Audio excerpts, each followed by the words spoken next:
Mas, olha, o trabalho das autoridades brasileiras tem sido terrível, em todos os aspectos e em várias frentes. O governo Lula nunca teve uma relação boa com o governo Donald Trump. O Lula ele sempre se alinha mais à esquerda americana, que é representada lá pelo Partido Democrata, embora haja muitas nuances. Donald Trump é do Partido Republicano. O Lula, na véspera da eleição, ele associou o Trump ao nazismo. Ele fez uma postagem lá na rede social em defesa da candidatura da Kamala Harris, né, para seguir ali o Joe Biden. E o Lula sempre, quando ele é questionado sobre qualquer elemento negativo de uma ditadura amiga dele, ele fala que não pode interferir na autodeterminação dos povos, na soberania dos países, mas toda hora que ele quer defender uma candidatura de aliado ou aliada no exterior, ele vai lá e defende mesmo, como ele fez ao longo dos anos na Venezuela, por exemplo, sempre enviando vídeos em defesa do Hugo Chávez, em defesa do Nicolás Maduro. Então ele fez isso e atacou o Donald Trump. Ele, junto com os países dos BRICS ali, propôs o que ele faz, principalmente ali desde 2023, de um encontro em Joanesburgo, defendeu uma outra moeda padrão, que não o dólar, para ser a base das relações comerciais entre os países. O Trump imediatamente reagiu naquela ocasião, ainda antes do tarifaço, dizendo que iria tarifar os países dos BRICS, porque o BRICS foi criado, segundo o Trump, para isso, para tentar sobrepor o dólar. E ele não ia permitir, porque isso era uma das vantagens americanas e que ele ia defender esse patrimônio financeiro americano. Ele chegou a falar americano. que seria como perder uma guerra, né? Ele chegou a falar que seria como perder uma guerra, exatamente essa declaração. A gente mostrou lá no programa. Eu sou diretor de jornalismo, âncora, colunista do portal O Antagonista, da revista Cruzoé. A gente está sempre esmiuçando tudo isso. Então, o Lula sempre teve uma relação tensa, não abriu para o diálogo, não tem essa diplomacia bem feita com os Estados Unidos. O PT tem um velho anti-americanismo bem senil, bem aloprado, daquela coisa de militância de faculdade mesmo, que não cresce nunca, parece que nunca vai amadurecer. Tudo isso sob uma manta assim, da multipolaridade, contra o imperialismo yankee, nós defendemos o mundo multipolar, quer dizer, vários polos, só que com essa alegação, eles encobrem muitas vezes o autoritarismo dentro desses polos que eles defendem. Então, da Rússia, da China, dos países aliados na América Latina. Então, tem muita hipocrisia no campo lulista. Então, essa é a parte do governo Lula. Tá. Aí você tem a parte do bolsonarismo. Jair Bolsonaro virou réu no Supremo Tribunal Federal, no caso da trama golpista.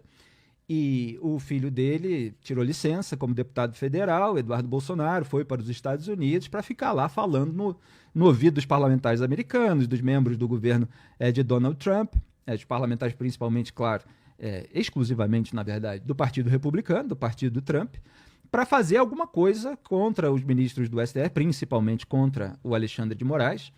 Aí depois eu posso até contar um histórico do bolsonarismo nessa relação com ministros do STF, porque eles posam de combatentes do STF. É mentira, né? Eles têm um foco agora no Alexandre de Moraes, porque o Alexandre de Moraes atingiu eles, mas eles têm outros aliados ali há muitos anos. O próprio Flávio Bolsonaro que ajudou a enterrar a Lava Toga e tudo mais. Exatamente. Essa história eu conto há mais de 6 anos, em todos os detalhes, cobri cada etapa. Quem quiser um grande resumão para depois aqui do programa, leiam O Antagonista. 6 anos de inquérito das fake news, conheça a sua verdadeira história. Que é uma história que não é contada dentro da bolha. No entanto, a gente sabe exatamente como aconteceu. O Dias Toffoli abriu de ofício um inquérito dentro do STF. Ele não passou pelo Ministério Público, que era comandado pelo Procurador-Geral da República, Augusto Aras, que foi indicado pelo Jair Bolsonaro, já com uma intenção de atrapalhar as investigações de corrupção, porque o filho dele estava pendurado com uma acusação do Ministério Público do Rio de Janeiro. Então o Toffoli passou a relatoria para o Alexandre de Moraes, foi a primeira relatoria que concentrou muito poder do Moraes, sem sorteio. Foi tudo muito criticado naquela ocasião por jornalistas independentes e tal, e a família Bolsonaro não estava nem aí. Então, esse discurso de que estamos combatendo o autoritarismo, isso é agora que eles foram atingidos, principalmente depois que o inquérito das fake news passou a ser usado para atingi-los, porque eles não eram os alvos iniciais. Você tinha ali um elemento de blindagem dos próprios ministros, que estavam sendo alvo de escrutínio por membros da Lava Jato, pela Receita Federal, que não tinha nada a ver com a Lava Jato, atingindo ali esposas do Dias Toffoli, do ministro Gilmar Mendes, e eles estavam querendo censurar a imprensa como a Cruzoé, que é a revista que hoje eu dirijo. Naquela época eu não era diretor de jornalismo ainda, mas eu já atuava na empresa. E aí veio a reportagem sobre o amigo do meu pai, que é o codinome do Dias Toffoli na Odebrecht, usado ali em e-mails do Marcelo Odebrecht para outros executivos da empreiteira.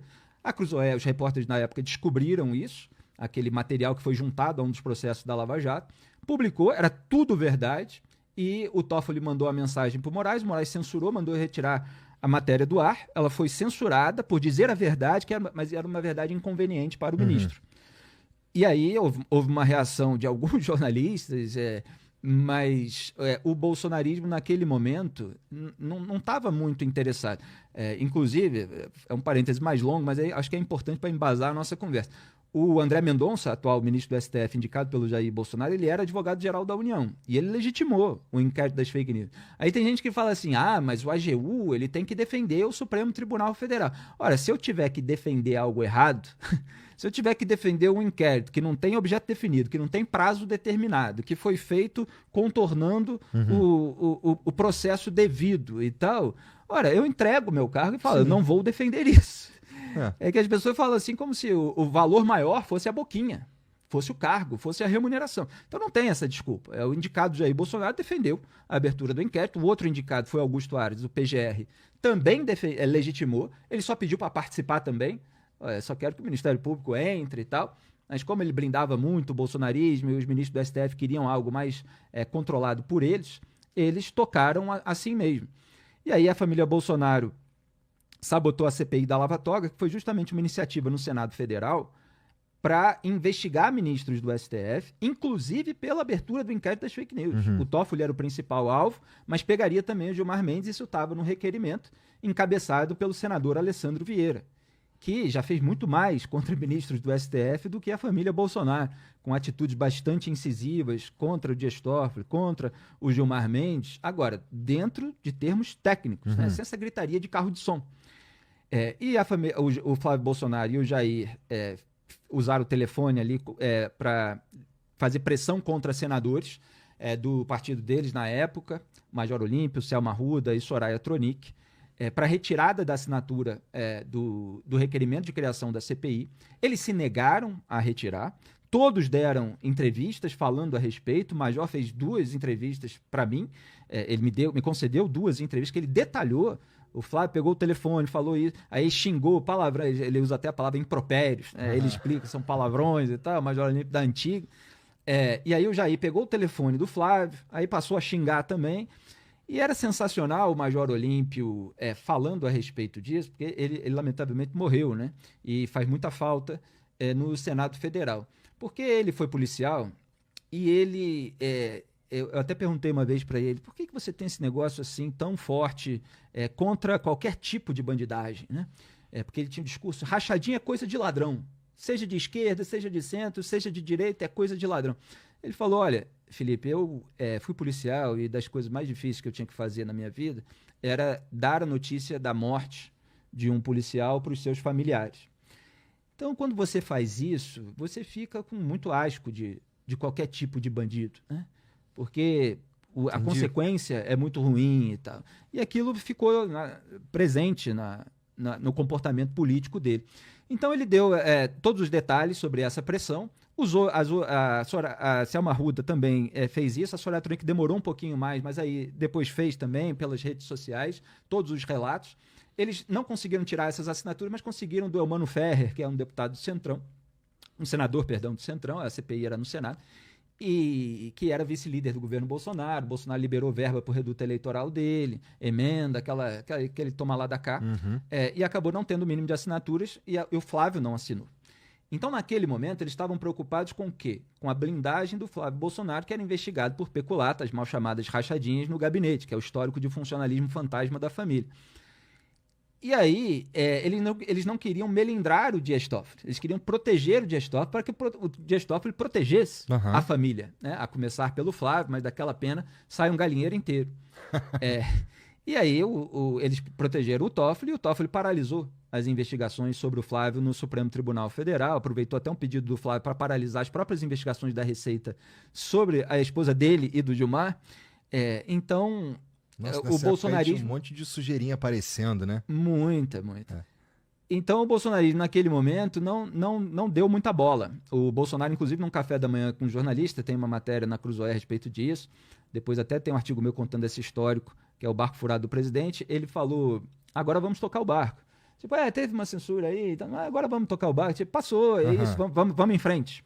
Não estavam ali combatendo. E eu estava no rádio, até publiquei outro dia no X, se você procurar na busca do X, o meu @, @fmourabrasil, e botar assim, avisei em 2019, você vai encontrar lá o vídeo de eu falando, olha, tá tendo uma escalada autoritária no STF, isso precisa ser combatido agora, senão vai piorar. Precisa ser feito pela via constitucional, que é o Senado, de que fiscaliza os ministros do STF. Eles não fizeram. Então, alimentaram um monstro. E o monstro cresceu e devorou ele. Agora, não também... dessa maneira, como eles tentam dizer, de uma perseguição como se tivesse vindo do nada. Eles tiveram uma série de condutas graves. A questão é que os ministros do STF também alopram, e é hoje esse cenário que a gente se encontra, né? Então você tem ações alopradas, reações alopradas, e gera toda essa confusão. Mas aí, só para voltar, depois de um longo parênteses para terminar a resposta, o Eduardo foi para os Estados Unidos e passou a usar a tarifa imposta pelo Donald Trump e essa ameaça de sanção, que agora se concretizou com o Alexandre de Moraes, na Lei Magnitsky, mas também contra a PGR, contra outros ministros e tal. Outros ministros tiveram a restrição de visto, né, mas não entraram na lei Magnitsky, só 8, né, os 3 mais aliados do Bolsonaro, não. Para fazer pressão por uma anistia ou por uma avacalhação do processo, tipo, termina esse troço aí, né?